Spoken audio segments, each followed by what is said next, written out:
All right, Coach, you pick up a 7-4 win over Wingate here on the road. Always been a tough place for you to play today, but Dylan Cate cashed in an excellent start. What did you see from him today? What he's done every Friday, what him and Goforth have done. Pound strike zone, competes very hard because Wingate had opportunities, men in scoring position, and we were able to get out of it. And that's because, he made pitches when he needed to, and they hit some balls hard right at people. I mean, that's the game of baseball. Last week they were falling in. This week they went at people. So, but he gives us a good start every time out there. And, once you get certain guys on the mound, your team has a sense of confidence for certain pitchers. That's just the way it is, and they earn that because of the way they pitch. That guys are like, well, he's going to keep us in the ball game, and he certainly has done that for every start he's been here at Carson-Newman.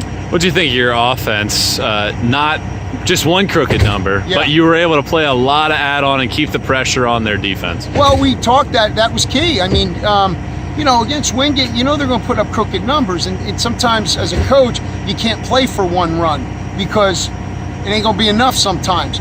But based on the hitters who we had coming up, the fact that we think that Cate can help us out on the mound, the bottom part of that lineup did a great job with 2 strikes, doing situational hitting. We executed every bunt to put men in scoring position. And then we had some guys come up with some big hits, whether sac flies or hard ground balls, to put pressure on their defense.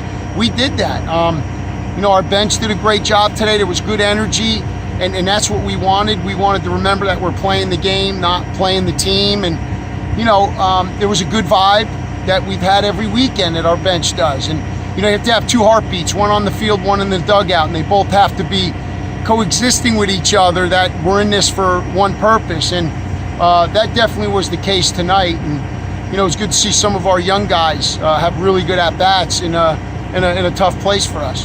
Last week, you gave up a couple late.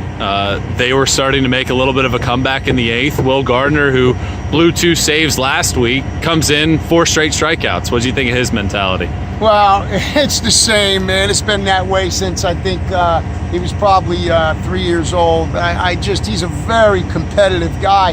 And, some guys that are very competitive, sometimes they got to learn how to pull back a little bit because they're so juiced up. He's got a football mentality.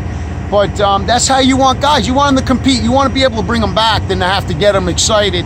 That's not a question with Will Gardner. His stuff was electric tonight, no question. And I thought the 2 guys that came out of the pen did what Coach Bounds asked them to do. They got outs and then gave up hits, but, it gave them different looks. And, I thought Coach Bounds did a good job in those matchups. And then, like we said, Will was really good tonight.